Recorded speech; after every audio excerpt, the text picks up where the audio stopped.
Hello everyone. In this video tutorial, I will show you how to develop a bare minimal Visual C++ application. Let's go to Visual Studio, then click on create a new project. So for the time being, I'm not going to use any sort of wizards. I'm just starting everything from scratch. So you will get an idea of how a Visual C++ application, bare minimal Visual C++ application will look like. So select an empty project, then create next. Then let me select the location. Okay. ID training, beginner, tutorial, skeleton. So I will name the project as skeleton. Then I click create.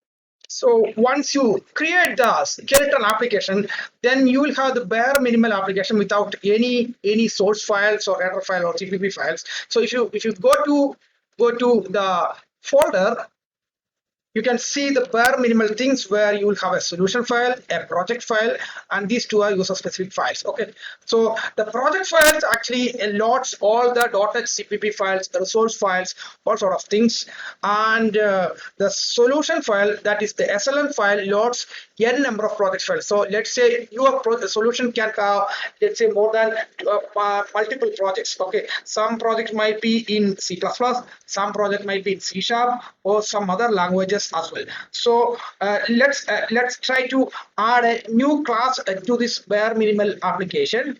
Let's say I am creating a class like skeleton, skeleton app. Okay, so I'm going to derive it from a class called CVNAP. Okay, so that is a MFC class where that is an important class in MFC Visual C++ MFC applications. Okay, so I derived a class from created a skeleton app, and I derived it from CVNAP.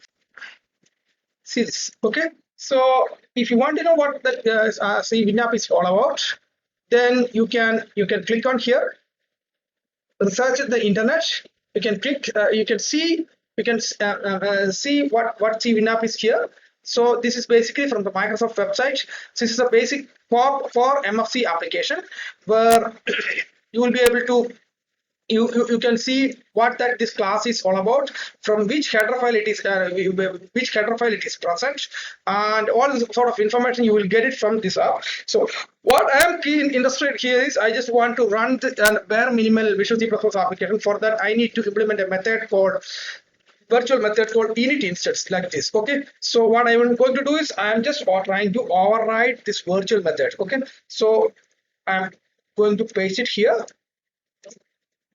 override this, and then what I will do, I will implement the same virtual method here. Okay, so what I will do, so I'm skeleton app, then colon, then just removing the virtual method, then okay, return. Okay, see, so since we started everything from the scratch, everything from scratch, we might need to include the necessary libraries, necessary header files, all sort of things. Okay, for that thing, what we need to do is we just need to include here advanced. So use standard libraries instead of standard. You just use MFC as a shared DLL. Okay, so then select it and click here. So this actually uses the standard. This is an MFC library.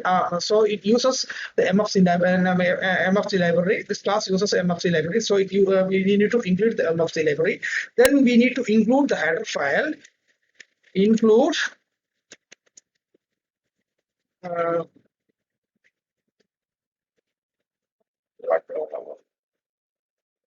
MFC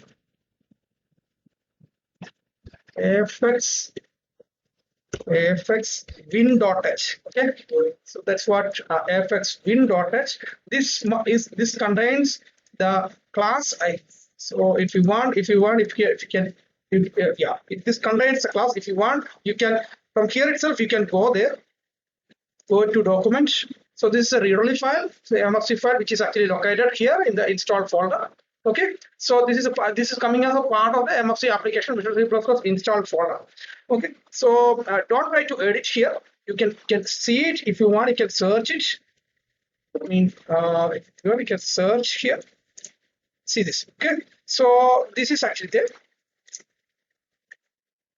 Okay, so all these references are actually there. So you can, if you want, you can go like this. I just shown you that. So right now my intention is to display a message box here. So AFX message box. Okay, so what we will do is I will do once the message box is a standard method which is available in Visual C++ libraries. So I will let me put it hello. Okay, then let me try to compile it. So I'm just putting it here, local debugger. So let's see what happens. Okay. So this is a bare minimal Visual C++ application. They're just a bare minimal Visual C++ application. Look like. So there is some method, some compilation error like symbol main referenced in main inward. So this is basically when we created a skeleton application, it is basically the entry point is for the skeleton console application. So we need to change it to Windows application. For that thing, what we need to do is we go to Tinker, then you have system, there is a subsystem. In the subsystem console, you can change it to Windows. Okay, so that is one thing which you need to do. Then again, try to compile the application. So once it again when compiles, it launches the application, but didn't show any hello world or any message boxes. So we need to do a few more things to make this up. Okay, so what all things which we need to do? So there we need to declare one more object of this main app called skeleton app, the app. Okay, so this will instantiate the object of this class. This will automatically launch the win main, and this will automatically call the init instance method. So let's see what actually going to happen.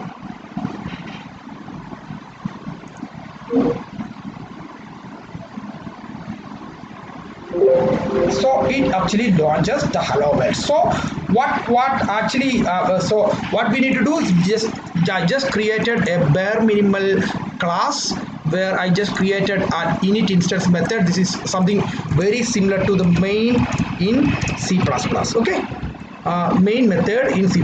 So this is going to be the entry point of Visual C++ application. Inside this init instance, when we launch this element, it is actually internally calling the win main and other associated things which is related to the Windows application, similar to the main in console. Okay, so we actually launched the hello world application. Now from here you can do whatever you want. You can launch a dialog box, you can launch a single window interface application, or you can start a thread. Whatever you want, you can do it from here. So this is the main entry point of the application. I just shown you a hello world. If you want, you can launch a dialog based application, or you can launch an escape based application. So for most of the practical purpose, we don't need to implement it like this. I just shown you how a bare minimal application looks like. Okay, bare minimal Visual C++ application look like. In practical scenarios, there are a lot of wizards available in Visual C++. All we need to do is you just launch the wizard and select the appropriate application. Like it can be a dialog based application, or it can be an MFC single document based application, or an MDI document application. So in the next set of tutorials, I am going to show you how to use the MFC app wizard to do certain type of application. For example, I might be doing a calculator application, which might be a dialog based application. Then I might be creating a drawing application, which might be a single document interface application. Then I might be extending that drawing application with a threading application, so that you will be able to see real animations, how we can develop basic animations and other stuff. Plus I might be doing other applications in these beginner tutorials, like database programming applications. So let me quickly recap what is being done here. I just created a bare minimal skeletal application. Then I added a class like a skeleton app with a header file as well as a CPP file. And this is actually loaded from a Visual Studio projects like this one source file like VCS projects. So this is added to a Visual Studio project. This Visual Studio project in turn is loaded by the solution file. So when you, let's say when you close the application, and if you will launch it from the solution file like this, okay, so you just launch it like this, Visual Studio 2019. It will load all the related header files as well as the CPP files and the related settings. Okay, so this will automatically get configured. So you will have a 32-bit 32-bit project settings as well as a 64-bit settings. So the settings which are actually configured is actually for 32-bit. The same settings you might be you can configure it for 64-bit as well, and you have other release configurations like release targets, where this is the common target. This is what we are normally ships to the end user. This is the exe we normally ship to the end user. So when you try to compile the application, you can see the executables. When you try to compile the application debug folder, we didn't configure it for the release folder. You try to compile the application for the debug configuration, you can see the executables in the debug folder. Okay, let me show you. Okay, so you can see the executables in the debug folder, and this will be with the Hello World. It's actually not just with the Hello World application. The same way you will be able to configure it for the release build, and if you want, I can show you release build configuration as well. Just what we need to do is just configure it, go to the release build, then in the advanced section MFC DLL, then in the linker configuration, you might need to have already configured everything. Okay, so you might be able to run it in the release build as well. What is the linker? So it might be. So what we need to do is you might be configured. You didn't configure it for release build. Okay, so you need to select the release platform. Then you might need to put the shared DLL. Then again in the linker, as it was already done, you need to configure it for the Windows as well, Windows system. Okay, now if you try to run it, you can see the release build as well. This is running it release build as well. So it's actually coming with the release build as well. And if you go to the folder, you can see two things. One is the debug mode, which has the skeleton like 114 KB, and the release build you can see a bare minimal size with a very fast execution load time as well. So it's actually the 13 KB. Okay, so debug mode contains a lot of debugging software which will help you to debug the applications. So that's why it is already inserted a lot of debugging symbols. That's the reason why you will be able to debug the application. You will be able to put the breakpoint and debug the application. That's the reason why the size is actually a bit high compared to the release build. And release build is actually an optimized form that will be shipped to the end user for most of the purpose. Okay, thank you for your time.